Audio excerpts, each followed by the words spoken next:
Hello there, people of YouTube. So we are back after another hiatus, and this time we're going over everything I'm doing to build a competitive pro level physique. So for those who don't know, I actually won my WNBF Pro card last year and I did my pro debut. I don't talk about that a lot because I got absolutely smoked. One of the reasons being I got tonsillitis and I got pretty ill, so my physique wasn't ideal on the day. But having said that, I probably wouldn't have been competitive at my best as well. The main reason being my chest, right? So honestly, analytically, when I look at my physique, I do feel like I'm well suited to the division. I have a small waist, I have wide shoulders, I have good arms and delts, I have a pretty decent back. But the biggest thing which is missing, which is preventing me having a complete physique, is my chest. It's always been a weak point for me. I've always struggled to connect with it, and it's always kind of held my physique back, especially in the front and side shots. So today, we're gonna be going over everything I'm doing to bring it up. So we're gonna be covering training, nutrition, what I'm doing in terms of rehab work, and obviously recovery as well. So sit back and enjoy the video. Right then, before we go to the gym, we have fast forwarded several days into the future. So what happened was,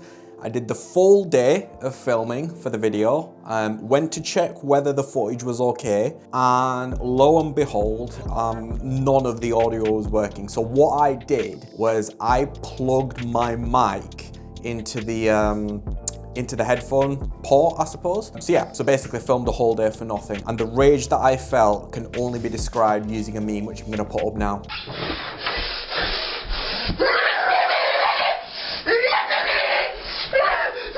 So anyways, for the second time, let's get on with the rest of the vid and I'll see you in the gym. Alrighty then, so we are at the gym and we're in for a push session, and that leads us on to the first topic of how we're gonna bring up my chest, which is obviously the training. And this is probably the most important thing, which is gonna bring up a lagging body part, because that's actually gonna give that muscle the stimulus to actually grow, right? So we're gonna break this down into a few different topics. And the first thing I'm gonna speak about is the training split. So this is how my chest training is gonna fit in with all the other days. So what I'm currently doing at the minute is I'm doing a push, pull legs off, and then push posterior off. I feel like for me, allocating a lot of volume and frequency to my chest, so I'm doing that twice a week. So I've actually done this split for a good while now, and I just feel like it works well for me in terms of being able to hit my chest twice a week, just to give it that frequency so I can get good quality volume across the week.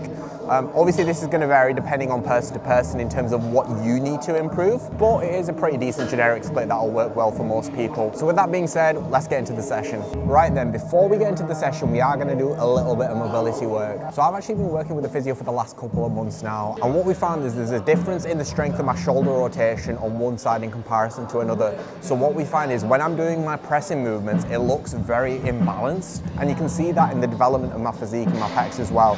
One pec is significantly bigger than the other. So the aim of this mobility work is just to help strengthen those particular areas, to help me basically level out those movements a lot more and help my chest training and help establish much better mind-muscle connection in my chest. It's not fun, it's pretty boring, but at the end of the day, if you want to be like an elite athlete, these little details will make a difference.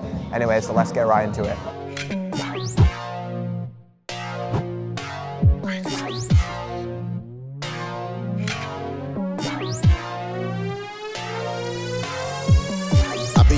I be on job and I put it on God, they know, but you stop. Right, so before you comment, I do realise how ridiculous all of this looks. Believe it or not, I was actually really self-conscious about doing this the first time I did it in the gym. I did get some funny looks, and I think I am actually getting some funny looks now as we speak. But at the end of the day, that leads on to the topic of like self-confidence at the gym and having the confidence to film yourself, pose, whatever. I remember when I started, it took me like a good few years to even have the confidence to take my top off and take a picture of myself in the gym. I think I was training for about 2 years, and I went through a cut for a Thailand holiday. I'll overlay a picture here. And yeah, it's crazy nowadays. And this is the boomer in me talking. You see like 16, 17-year-old kids in the gym nowadays, just completely confident to whip the top off in the gym and pose. And you know what, fair play to them. I'm not going to moan about it. But anyways, let's get into the rest of the mobility work. The thing and it gets done properly, known for my honesty, not so much for my modesty. What's my policy? No remorse or apology, I am the wickedest hungry. Show me where the dinner is. First place podium finishes. Man wanna chat about send, deliver it. Physical Asia have Team Pakistan next year. Holla at your boy.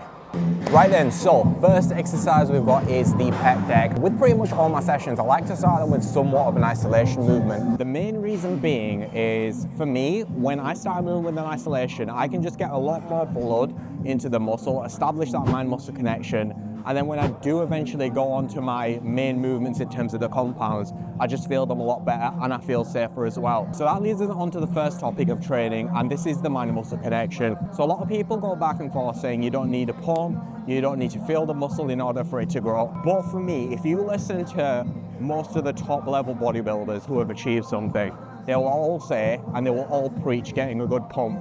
And I completely agree with this. So for me, if I'm doing an exercise and I can't feel it in the intended muscle, there's something wrong and I'm not using that muscle to lift the weight. So for me, a big influencing factor in determining what exercises I'm going to choose are, do I actually feel that movement well? And what that is completely different person to person. So don't just copy what someone else is doing in terms of the exercises.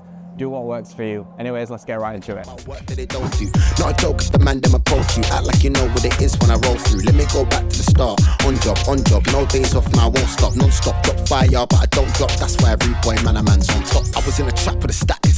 Right then, so next exercise is the flat Smith press. And that takes us on to the next topic, which is gonna be progressive overload. So in order to grow any body part, especially a lagging body part, you are going to need an element of progressive overload. So that basically means progressing your training, whether that be more reps, more weight, better execution, or whatever it may be over time.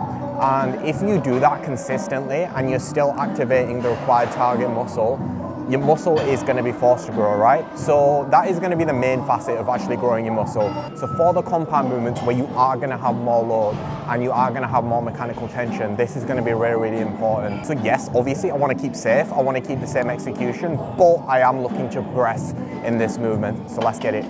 They can't rap tacky, they love to chat about wap, wassy. Watch when they get caught lacky. Them man don't wanna bucky. Them man pushed all their luck, lucky. Watch when I take their stuffy. Clap man up till they dance like Puffy. I was in a trap with a package. Your thing come for the Mac. Right, so I just did the first set and I nearly came into an absolute nightmare. So the last couple of reps, right, I could just feel like a little twinge in my hamstring. And lo and behold, it was actually like cramping up, like really, really painfully. Luckily I didn't snap my shoulder, but yeah. So I think I'd class that as a near miss because honestly I was close to just dropping the weight on my chest there. And that would not have been fun, but would have been rather entertaining for the YouTube video. Aggression, no it's not passive. Watch when I catch that boy turn cabbage. Make a head bob like Noddy, don't like Bobbies, pits like Robbie.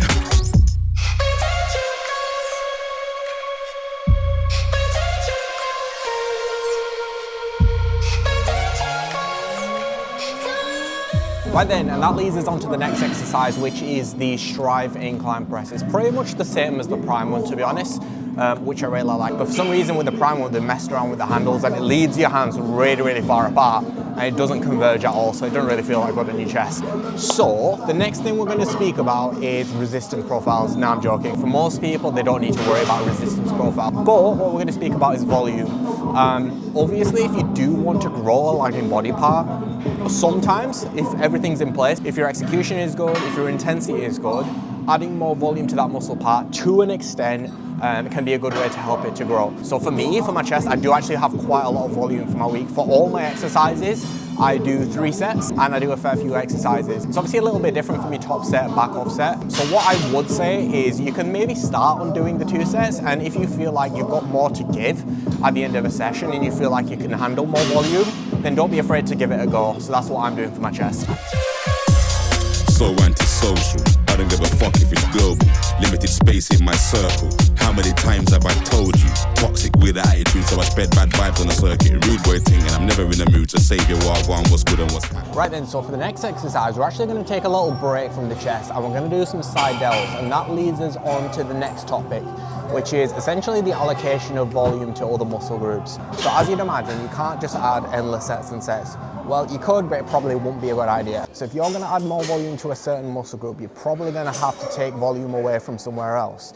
And for me, that's probably my strongest body part, which is my side delt. So for me, all I do is I just do 3 sets on one push day and 3 sets on the other push day. And to be honest, I'm still growing from that. So that's pretty much all I'm doing for side delts at the minute. Another one is arms as well. I don't really trim my arms that much because they've always been a strong muscle group for me. So I pretty much just do 6 sets of arms on my push and pull days, and I'm still growing from that. So probably a smart idea to allocate most of your volume to your weaker body parts and take it away from your stronger body parts. That's why we step on them in Nike. Got money, I feel long like rope on tour for the show, new flat for the the grow surveillance on point with a new telescope and tell me what I want in ya. Big 4-5 in a palm in ya. Killers from Brixton, man out of West, East, man out of North in ya. How you gonna grab the mic and do fiction? Man wanna chat about road all day, but when road comes to life, they go missing. When road comes to life, they turn victim. Little man, leave that knife in your Marjorie's kitchen. You ain't got. Right then, so we are on to the final chest movement of the day now, and that is the incline cuff flies. And we're going to get into the last point with regards to training, and that is the intensity side of things.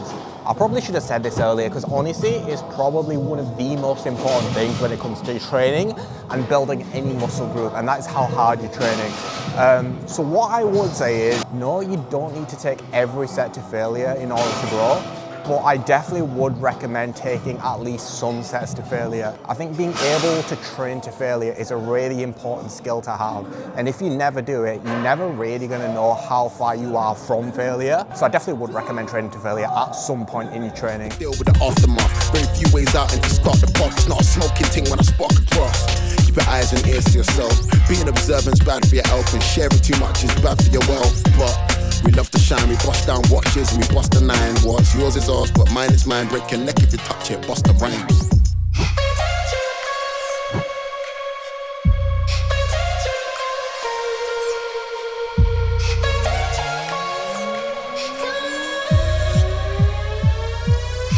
On that second last rep, it was literally on the verge of slipping out of my wrist. And once again, I was on the verge of snapping myself up live for YouTube.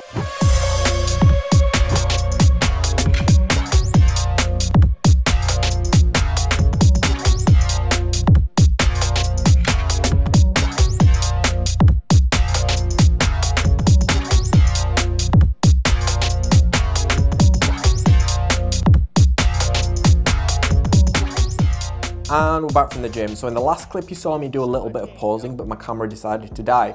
So one of the things I wanted to speak about was being able to properly present your physique, because ultimately you can make all the improvements to your physique that you want, but if you can't show it properly, you're not going to be able to display them improvements. So make sure for whatever class you do, men's physique, bodybuilding, you can properly hit the mandatory poses, so then you can properly assess whether you are making them improvements. Anyways, plan of action now is to get a few posing check-ins done, and we've actually got some rice and chicken cooking, and that leads us on to the next point, which is nutrition. So in an ideal world, when you are in an off season, ideally you want to be in somewhat of a calorie surplus in order to grow. Yes, you can maintain body weight and build muscle at the same time, but from what I've seen with myself and other people at a high level, you do need some kind of surplus. I'm not saying dirty bulk and get fat, but if you want to maximize your growth, being in a surplus is the way to go. So at the minute, I'm currently on 450 grams of carbs, 220 grams of protein, and 50 grams of fat. Obviously that's very specific to me, so what I would say is make sure you're getting a decent amount of protein, so at least a gram per pound of body weight. I would always prioritize carbs personally because I feel like it fuels my performance, and then do make sure you get a decent amount of fat in, as obviously that's good for hormonal and health reasons. But yeah, in an off season, typically I'd like to be in about a 200 calorie surplus per day, and that'll allow me to gain maybe about half a pound per week, and I feel like that's a decent amount to be gaining without getting too fat. Right then, so if you haven't got a rice cooker, I would highly recommend investing in one. It just basically allows you to cook a bulk volume of rice more efficiently and quicker. So for those who watch my full day of eating video, they know I have the most boring diet of all time. So I've literally got basmati rice, I've got some chicken, and I've got sourdough crumpets with honey for my post-workout meal. So extremely exciting here. Honestly, I think the crumpets is probably the most exciting part of my day for food, which is extremely sad. Anyways, let's scran.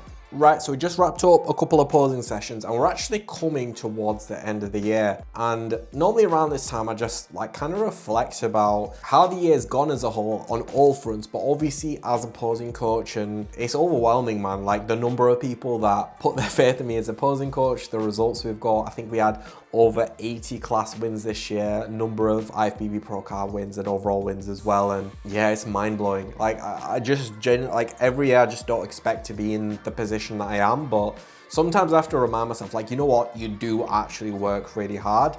But on the same front, I'm like, you know what, I want more. I want more, and I want to progress further and further, and I want the message to spread further of posing's really important, and it is really important to get good at it. So we have a very exciting project in the works at the minute, which I've been basically planning every single evening for a number of months now.